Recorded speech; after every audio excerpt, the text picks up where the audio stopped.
For over 100 years, Europe had been buried. The Black Death arrived in 1347 and wiped out roughly a third of the population within just a few years. Trade slowed, cities shrank, and entire villages disappeared. The medieval world felt like it was standing still, held together by rigid feudal structures and a church that controlled almost every aspect of daily life. Then, in the span of about 200 years, that same continent produced Brunelleschi's dome, Michelangelo's David, and the foundations of modern science. This is the Renaissance, the entire era, from collapse to rebirth to collapse again, told from start to finish. It did not happen by accident. It did not happen everywhere at once. It started in one city, driven by one very specific combination of money, ambition, and a rediscovery of the ancient world nobody had looked at in 1,000 years. Decades before Florence became the center of it all, an Italian scholar named Petrarch had already started digging through monastery libraries, hunting for lost manuscripts by Roman writers nobody had read in centuries. His obsession planted the seed of an idea called humanism, the belief that studying classical texts could teach people how to think, not just how to worship. The city where that seed took root was Florence, and the timing was not a coincidence.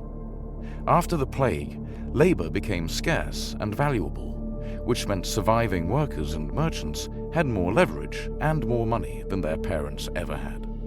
Wages rose. Land changed hands.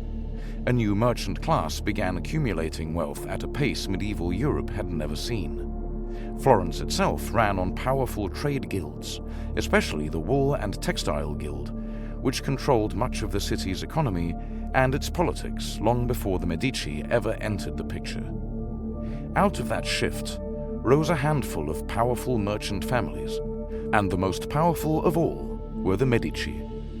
Their fortune was built on banking, lending money across Europe and taking a cut of nearly every major transaction that passed through Florence.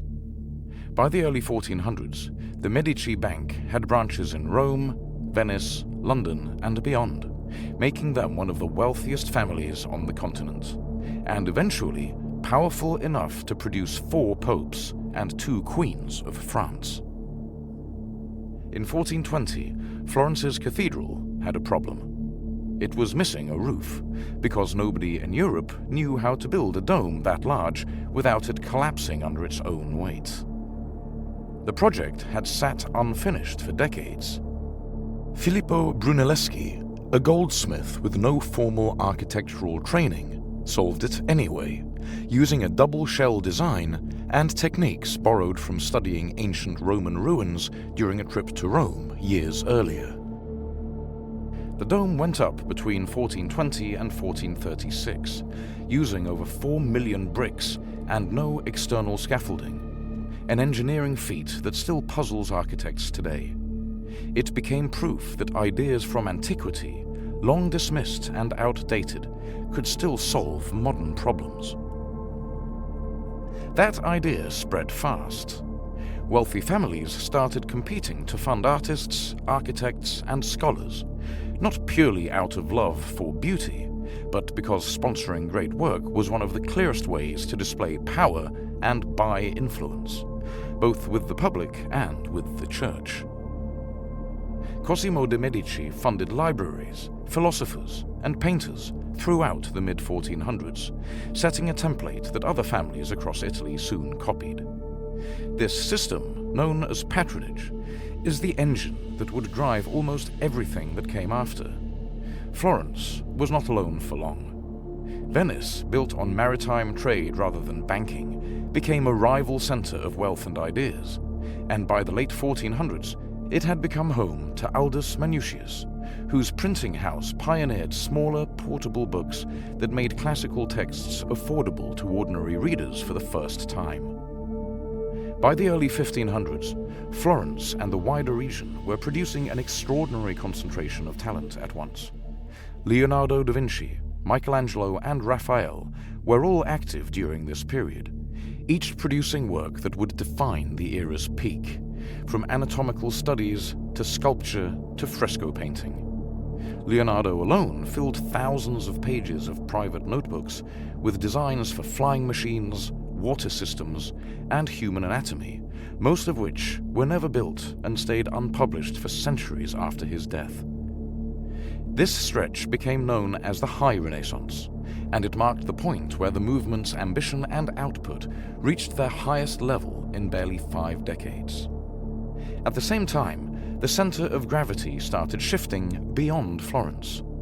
The papacy in Rome became a rival hub of patronage, pulling in the same painters, architects, and sculptors Florence had cultivated. Pope Sixtus IV commissioned the Sistine Chapel's wall frescoes in the 1480s, bringing in Florentine painters specifically to decorate the Pope's private chapel. Decades later, Michelangelo would paint its ceiling under Pope Julius II, spending 4 hours on scaffolding to complete over 300 biblical figures, reportedly clashing with the Pope repeatedly over pace and payment along the way. Rome was no longer just the seat of the church. It was becoming a second capital of the Renaissance itself, with its own competing wealth and its own competing ambition. The next major shift came from a machine, not a movement. Around 1440, Johannes Gutenberg developed the printing press in Germany, and within decades, books that once took months to copy by hand could be produced in the thousands. A single press could print what a scribe would need a year to complete.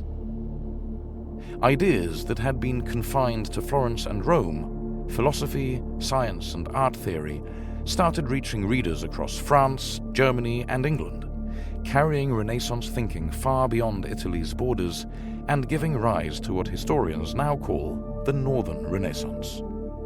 Around the same decades, European sailors backed by Spanish and Portuguese crowns began reaching the Americas and new trade routes to Asia, and the same curiosity driving artists to study the human body and the natural world was also pushing explorers to map places Europe had no record of. That same speed of spreading ideas also carried political and religious dissent. In Florence, a diplomat named Niccolò Machiavelli watched the city's republic collapse and the Medici return to power, and out of that exercise wrote The Prince, a strikingly blunt guide to political survival that broke from centuries of writing about how rulers should be virtuous, arguing instead for how they actually kept power. In the 1490s, a friar named Girolamo Savonarola rose to power in Florence itself, preaching against the excess and vanity the Renaissance had come to represent. He organized public bonfires where Florentines burned books, art, and luxury goods, and briefly took control of the city's government before the Pope excommunicated him and Florence turned against him, ending in his execution in 1498. Decades later, the printing press would help spread an even larger religious rupture. In 1517, a German monk named Martin Luther nailed his 95 theses to a church door, and thanks to the printing press, copies reached readers across Europe within weeks, splitting the church that had funded so much of the era's greatest art. By the early 1500s, Italy was no longer the stable ground it had been. France and Spain both began invading Italian territory, fighting for control over its wealthy city-states, the same city-states whose competition and patronage had made the Renaissance possible in the first place. What started as art funded by rivalry between families was now being overshadowed by war funded by rivalry between kingdoms. That instability reached its breaking point in 1527. Troops under Charles V, many of them unpaid German and Spanish mercenaries who had gone months without wages, sacked Rome itself, looting churches, destroying artwork, and killing thousands of residents over the course of several brutal days. Artists and scholars who survived scattered to other cities, some fleeing north into France, carrying Italian techniques and ideas with them into royal courts that had never seen them firsthand. The city that had become the Renaissance's second capital was left in ruins, its population cut by more than half, and with it, the sense of confidence and stability that had defined the era for over a century. But the Renaissance did not simply end in 1527. Its ideas had already spread too far to disappear. Artists in Florence and Rome shifted toward a new style, mannerism, defined by exaggerated forms and tension rather than the balanced harmony of the High Renaissance. Meanwhile, the humanist thinking, scientific curiosity, and artistic techniques developed over the previous 2 centuries kept spreading through France, England, and the rest of Europe.